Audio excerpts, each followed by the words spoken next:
The Lord be with you. And with your spirit. A proclamation from the Holy Gospel according to St. Luke. Glory to you, Lord.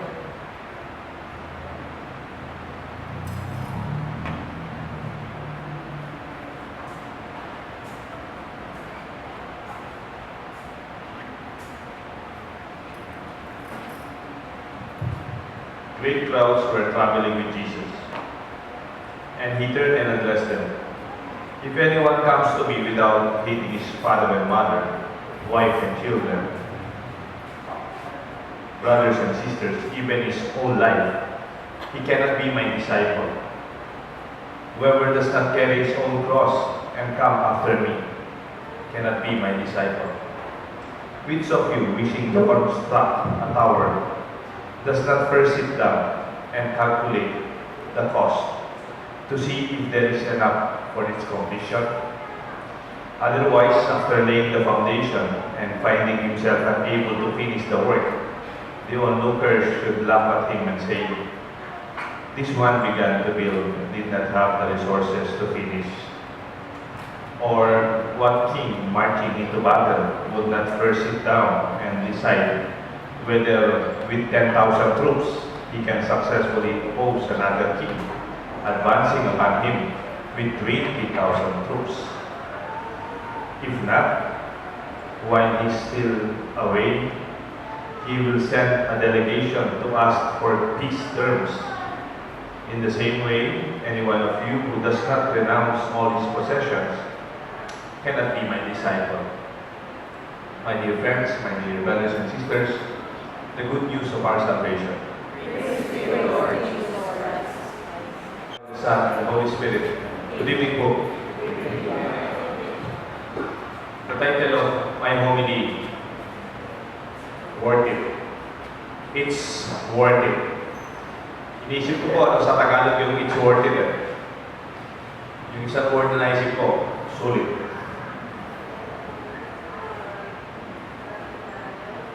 Pero po sa Amerika, eBay, yung Filipino eBay, sulit.com.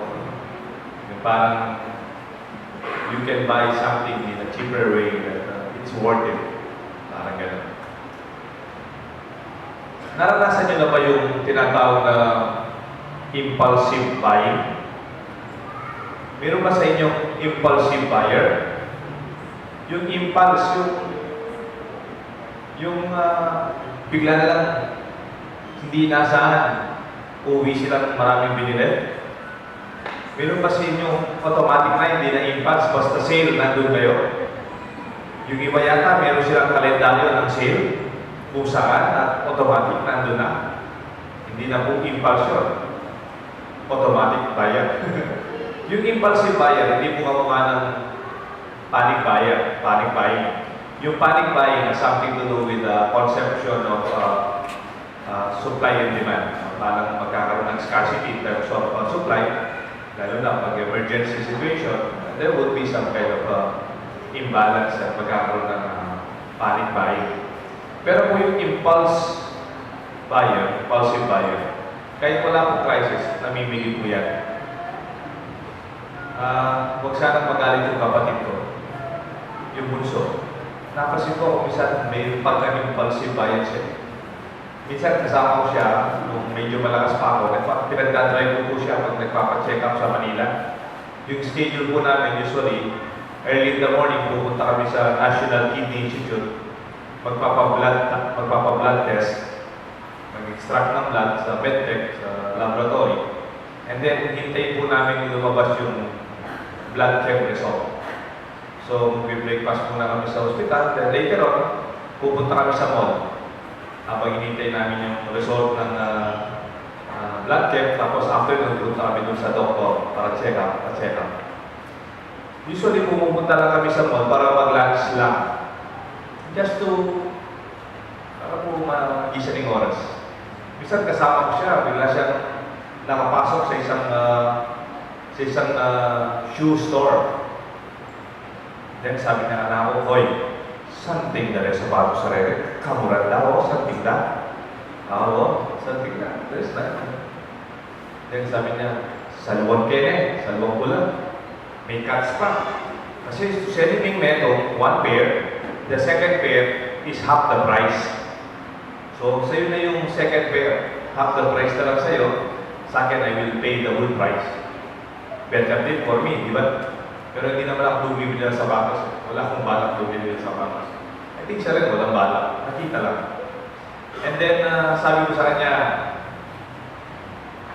may pasa sa liwan. Manganta na ba? Mag-lunch tayo. Then, pakaisipan niya. Umuwi muna tayo. Magpa-check up ka muna. Umuwi ka, matulog ka muna. Maligo ka muna. And then, tignan mo, kung tomorrow you still like the shoes you bought me, we will buy them. And then, true na, umuwi po kami. Mabuti na lang dahil kuya niya ako, panganay ako. Pag-misan-misan, pakiramdaman na naman po. Umuwi kami, matulog siya.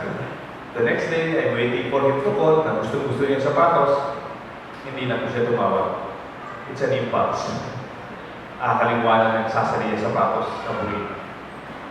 Kayo po, are you impulsive in terms of buying? Yung sale, let's go! Para makamura. Tapos pagkatapos umuwi ka, ang dami mong nabili.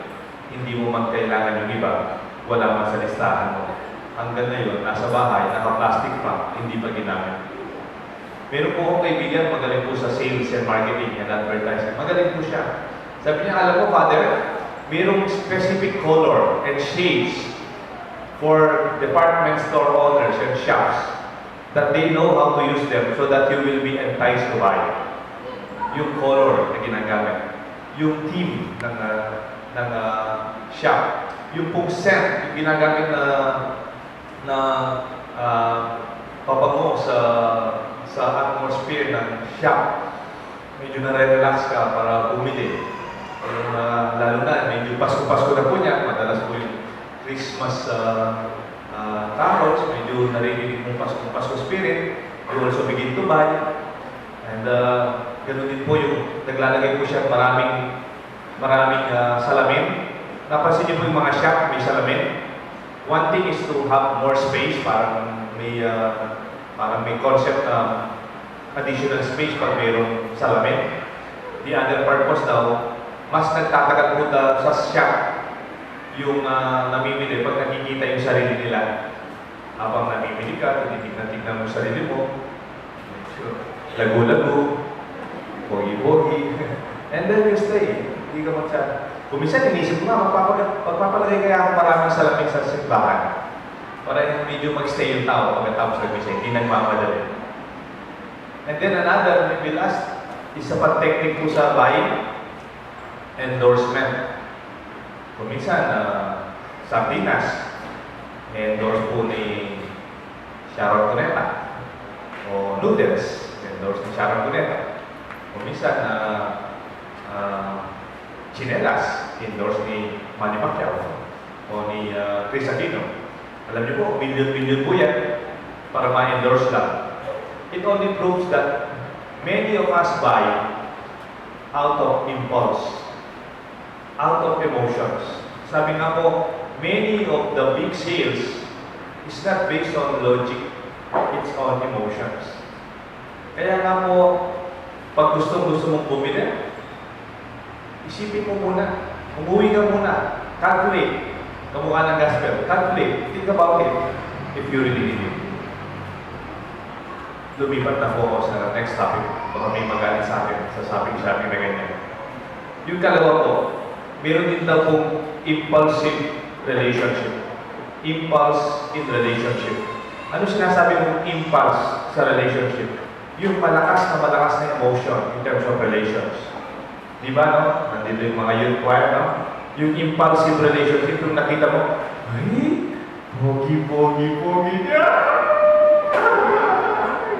Tapos makikita, ay, bait niya! Ang cute pa niya, oh, cute! Tapos, parang nai-love ako. Ang tawag doon, head over heels, or heels over head. Parang, ang logic mo, mas mataas kaysa sa, mas mataas yung talampakan mo kaysa sa brain mo, yung parang nauling emotion kaysa sa decisions, impulse. Kung minsan, kala mo, yun na yun, hindi pa pala. Kaya kung minsan, pag nag-interview po ako sa kasal, tinatanong ko, ilang taon na ba kayo magkakilala? I'm comfortable. Yung kinasal ko kahapon, Father, 9 years na po kami magkakilala. Maraming tulog na yun. Maraming ligo na yun. Na maraming pinagdaanan bago sila nagpakasal na silang dalawa na. Okay? Impulse and impulsive relationship. Take your time. Huwag magmadali. And that is the point of the gospel today. Know if it is really worth it. Is it worth it? Sulit ba? More than sulit. Because the gospel today speaks of discipleship. Do you want to follow Jesus? Si Jesus po hindi magaling sa marketing. Lalong hindi magaling sa sales and advertising. Wala po siyang parang come on. Wala po siyang invitation na ma-entice ka. Kasi sasabihin niya, you want to follow me? Take up your cross and follow me. You want to follow me? Let go. Let go of your family, even of yourself. Para bang Jesus is only saying what He means when it comes to discipleship. Especially important decisions in life. Take into consideration reality. Alam niyo po, nung nag-aaral ako sa seminaryo, hindi ko makalimutan yung isang teacher ko. Sabi niya po sa amin, when you are emotionally unstable, never make major decisions. I will repeat. When you are emotionally unstable, do not make decisions that are very big. Kunyari, malungkot ka, huwag kang magdesisyon. Masaya ka, huwag kang magdesisyon. Masakit na naramdaman ko, do not make decision. Let time settle down. The gospel mentioned twice, when you are building a tower, before you start building a tower, which is exciting, before we jump into the God of deciding to build the tower, sit down, calculate, and think if you have enough resources to complete. Even Jesus Himself knows sustainability. Something that you start, siguraduhan mong assets sa niya. Kahit sa mga nagpapare, kung siya gusto nilang magpare, I ask them to go to our agency. Tignan natin kung talagang gusto mo, babalik ka. It is also true even when you are going to war. If you are going to war, 10,000 yung troops mo, 20,000 yung kalaban mo, think about it. Calculate. If not, send people to represent you for peace terms. You know, bilib po ako kay Pope Francis, ang ating Santo Papa. Gumawa po siya ng sulat last week. Meron po kasing meeting yung G20, yung top 20 nations in the whole world. Sinulatan niya po sa lahat ng mga presidente, sinulatan niya po si Vladimir Putin, ang presidente ng Russia. And he asked Putin to read this letter to the top 20 leaders of the world. In simple words, ang sulat po ni Pope Francis sa mga presidente ng 20 top nations, going to war in Syria is not worth it. There are other means that we can explore peace and dialogue, patience that takes time. Not war against another war. It's not worth it. Kayo po, tingnan natin, if you go back to your experience of sin, naranasan niyo na ba yung malakas na pagsisisi sa kasalanan? Look back, when you look back, kailan kayo nagkasala? You realize your decision is not worth it. Isn't it? Nagdesisyon ka, tapos nakita mo, hindi sulit yung sinugal ko. Itanaya ko yung relasyon ko, itanaya ko yung pangalan ko, itanaya ko yung pagkakaibigan namin. Parang pinagpalit ko, and it's not worth it. My dear friends, I just want to settle down with some ideas that the Lord is inviting us. Narinig niyo na po yung expression na WIIMM, WIIFF. Hindi po radyo yun, hindi po radio station. Ang gusto sabihin po ng WIIFF, what is it for me? What is it for me? Parang, ano ba kukuha ko dyan? Na ano yung parakan ako? Parang yung, what can I gain out of that? Na ano nga pala ako? Yun po yung favorite expression ng mga tao ngayon. Meron po akong kaibigan noon sa seminaryo. Nagbibiruan po kami. Ang tawag namin sa kanya, Gagaraps. Narinig niyo po yung term na Gagaraps? Favorite expression niya yun. Kaya ginawa namin, tinawag po namin siya Gagaraps. Alam po kasi ganito po yung ugali niya. Halimbawa po, naglilinis kami. Ang tawag doon, manualya. Naglilinis po kami from 5 o'clock to 5:30. Kami po lahat may assignment. Kunyari ako po, ma-assign sa comfort room, may ma-assign sa kitchen, may assign sa classroom, may ma-assign sa garden. Halimbawa siya, na-assign sa garden. Eh yung garden mas malaki kaysa sa kitchen o sa classroom. Magko-complain siya, no? Sasayo niya, kadaguling assignment mo, garden. Gagarabs ko. Parang it's short for garabyado ko. Dadihado ako. Parang it's unfair. Gagarabs ko. Kaya po tawag namin sa kanya, gagarabs. Halimbawa, kakain kami. Siyempre, puro lalaki po kami. Kakain kami sa seminaryo, puro lalaki.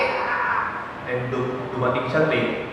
Eh yung bangos, siyempre, pag pinanatan ng 8 lalaki isang bangos, alam mo na kung ano yung matitira sa'yo. Kanyari, medyo na-late siya, siyempre, lalibungan siya na lalibuto. Pagkasapos, sasabi niya, puta mo ngayon, gagarabs ko. Gagarabs ko. Tumatawa kami kasi he's always thinking from the perspective that naunahan ako, nadihado ako. I did not get what I want. What is it for me? What do I gain from that? My dear friends, the way of thinking today is what do I get out of this? What do I get from this? You know, Jesus has his own way of looking into values. Jesus has his own way of seeing value. Not only what you gain, but it's also what you give up. That is how Jesus looks at value. Meron bang CPA dito? Meron pong accountant? Huwag po sana magalit yung accountant sa akin. May taga-kowa po dito? Wala naman.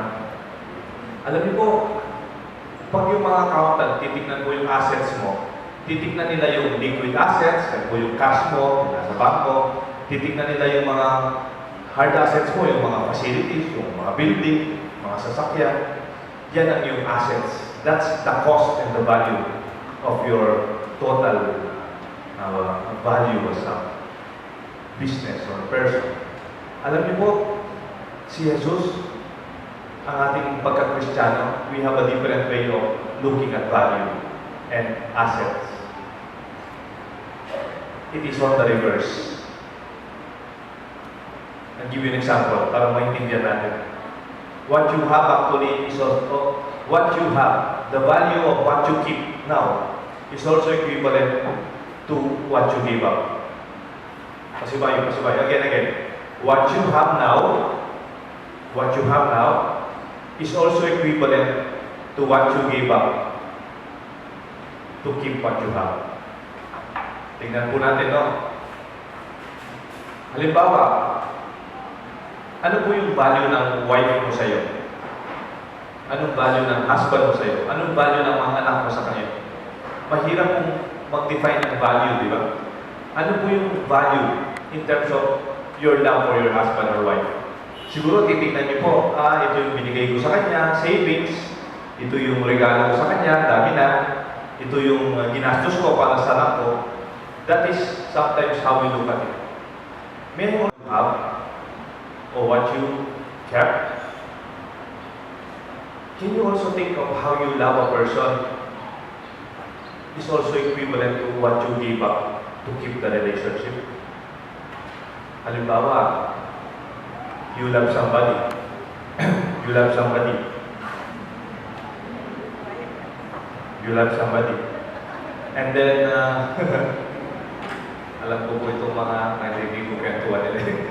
When you love somebody, what you have given up in terms of time, in terms of commitment, even other relationships that could destroy your identity because of your love for that person is equivalent to what you give.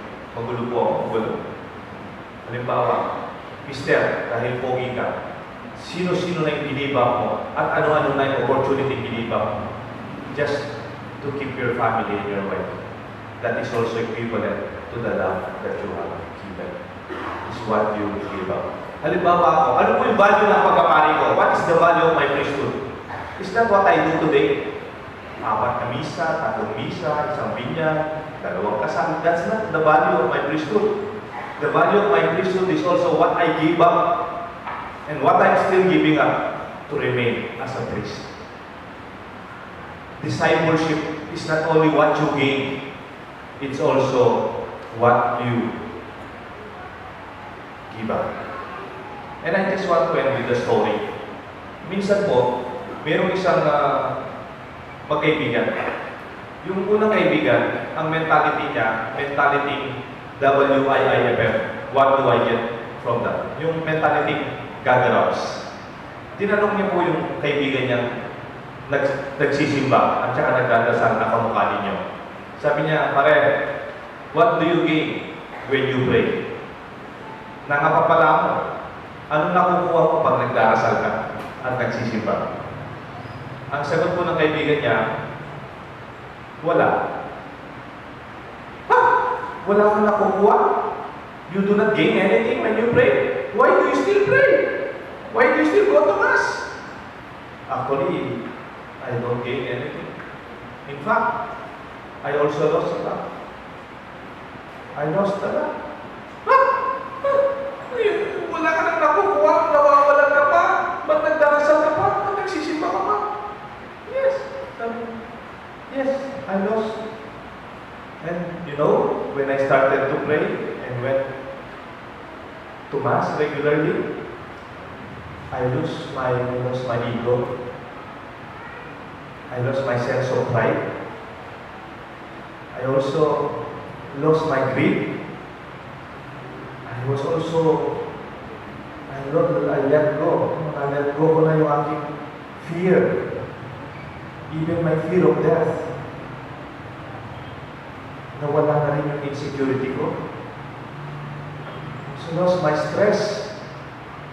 When I'm praying, I also notice that I have no more unnecessary worries and insecurities. My dear friends, sometimes looking at the value of what we have and what we do is not only about what we give, it is also what we give up. Is it worth it? It's worth it. It's not only what you kept, but what you were ready to give up. Now I ask you, ito po yung assignment natin. With things that you do, the decisions that you make, ask yourself, is it worth it? Take time to think about it. Do not do the impulse decision. Think about it. Consult the wise. Pray over it. May God bless us all. The Father, the Son, and the Holy Spirit.